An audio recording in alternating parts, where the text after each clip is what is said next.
नमस्कार दोस्तों। आज की तारीख है 6 मई 2021 और हमको डिस्कस करना है आज का करंट अफेयर। आज के करंट अफेयर में जो पहला मुद्दा है वो या पहली जो न्यूज़ है वो है मोरहन योगा मैट क्या है। मोरहन योगा मैट जलकुंभी का नाम आपने सुना है ना। जलकुंभी जल में होती है, तो जलकुंभी से विकसित बायोडिग्रेडेबल और कंपोस्टेबल मैट है, यानी चटाई है। एमएटी मैट, जो हम लोग मैट माने चटाई पढ़ते थे बचपन में, वही है। और ये असम का एक मछुआरा समुदाय है, उसके 6 युवा लड़कियों ने इसको डेवलप किया है, तो इसलिए ये चर्चा में है। और नॉर्थ ईस्ट का जब कोई डेवलपमेंट होता है तो वो पूछा जाता है। उत्तरी सिक्किम में वैनिडियम आधारित बैटरी टेक्निक का उपयोग करते हुए 56 केवीए के पहले हरित सौर ऊर्जा संयंत्र का विकास किसके सहयोग से किया गया है। तो ये विकास किया गया भारतीय प्रौद्योगिकी संस्थान मुंबई के सहयोग से।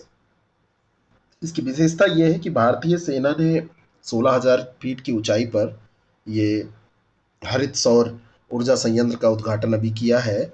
इसमें सबसे बड़ी बात है कि इतनी ऊंचाई पर ये किया गया है और वहाँ पे जो दैनिक आवश्यकताएं होती हैं विद्युत की, उसको पूरा करना इसका लक्ष्य है। और इसमें हेल्प किया है आईआईटी मुंबई ने। भारतीय भू वैज्ञानिक सर्वेक्षण के शोधकर्ताओं ने किस पूर्वोत्तर राज्य में लगभग 100 मिलियन वर्ष पुराने सारोपॉड डायनासोर के जीवाश्म की खोज की। तो ये किया है मेघालय में। ठीक है ना। पूर्वोत्तर राज्य में मेघालय है और पूर्वोत्तर राज्यों के अंतर्गत जो मेघालय आता है, तो वहां पर ये डायनासोर की जीवाश्म की खोज की गई है। sauropod डायनासोर हैं और माना जाता है कि ये 100 मिलियन वर्ष पुराने ये डायनासोर हैं, इनके जीवाश्म मिले हैं। और इस क्षेत्र में खोजा गया संभावित ये टाइटनोसारियन मूल के सारोपाड या डायनासोर का पहला रिकॉर्ड है। बाकी इसकी विशेषताएं आपसे नहीं पूछी जाएंगी, लंबी गर्दन और ये सब तो आप वैसे भी जानते हैं। हाल ही में किस खिलाड़ी ने चौथी बार विश्व स्नूकर चैंपियनशिप जीती है। जो स्नूकर होता है, स्नूकर चैंपियनशिप की जो शुरुआत है ये 1927 में हुई थी और ये प्रतिवर्ष आयोजित होती है विश्व स्तर पर। ये शेफील्ड इंग्लैंड के क्रूसिबल थिएटर में खेली जाती है और विश्व पेशेवर बिलियर्ड्स और स्नूकर एसोसिएशन है और इस चैंपियनशिप का आयोजन वही करता है। मार्क सेल्वी हैं, ये अंग्रेज हैं, अंग्रेजी पेशेवर स्नूकर खिलाड़ी हैं। इन्होंने चौथी बार ये जीता है, बहुत बड़ी बात है। 2014, 16, 17 और 21 ये 4 साल रहे हैं जिसमें लगातार ये नहीं है, 16-17 केवल लगातार है, तो इन्होंने जीता है। 2015 से और 19 के बीच में विश्व के नंबर 1 स्थान का खिताब भी उनको मिला था, मार्क सेल्वी को, विश्व स्नूकर में। हाल ही में किस प्राणी उद्यान में 8 एशियाई शेर कोविड पॉजिटिव पाए गए। बार बार ये चर्चा होती है कि जानवर जो है वो इससे सुरक्षित हैं, कोविड उनको नहीं होता है। हैदराबाद नेहरू प्राणी उद्यान में अभी 8 एशियाई शेर, यही प्रश्न बनेगा, उनसे कोविड-19 पॉजिटिव वो पाए गए। और ये पहली बार हुआ जब भारत में जानवरों में इस संक्रमण को पाया गया है कि जानवरों में भी ये संक्रमण हो सकता है। तो ये बहुत इंपॉर्टेंट है। एशियाई शेर उन 5 पैंथराइन बिल्लियों में से एक हैं जो भारत के मूल निवासी हैं। अन्य 4 जो हैं वो स्नो लेपर्ड है, बंगाल टाइगर है, क्लाउडेड लेपर्ड है और भारतीय तेंदुए हैं। तो ये भी प्रश्न अलग से आपसे कंसेप्ट में पूछा जा सकता है। मे फ्लावर 400 क्या है। तो मे फ्लावर 400 जो है ये दुनिया का पहला आर्टिफिशियल इंटेलिजेंस जहाज है। ये जो जहाज है इसलिए चलाया जा रहा है कि समुद्री प्रदूषण का ये अध्ययन कर सके। आर्टिफिशियल इंटेलिजेंस से लैस है, 15 मीटर लंबा है, वजनी 9 टन वजनी है और ये मूल रूप से एक ट्रिमरन है ना, ट्रिमरन है। ऐसे नेविगेशन भी ये करेगा और इसके साथ में जहाज का जो इसमें बहुत सारी जो चीज़ें हैं, जो फंक्शन है, वो आर्टिफिशियल इंटेलिजेंस पर आधारित होगा। ठीक है ना।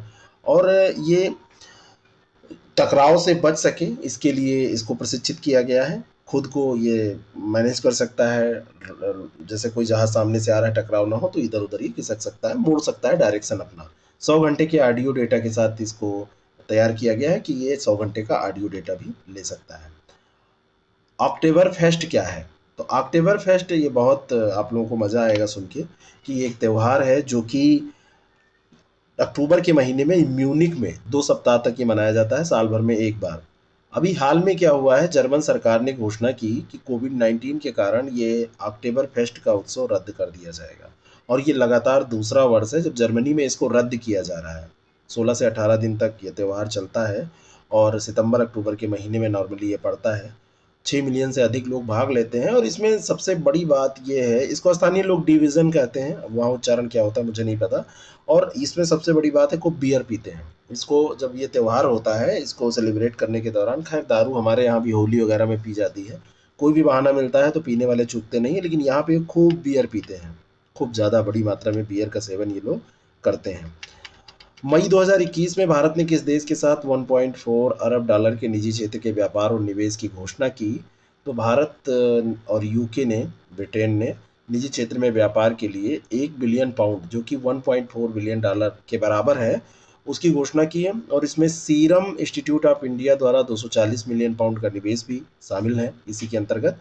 सीरम इंस्टीट्यूट को डागेनिक्स के सहयोग से कोविड-19 के खिलाफ एक खुराक वाले नाक के टीके के शुरुआती चरण के परीक्षण शुरू कर चुका है ये।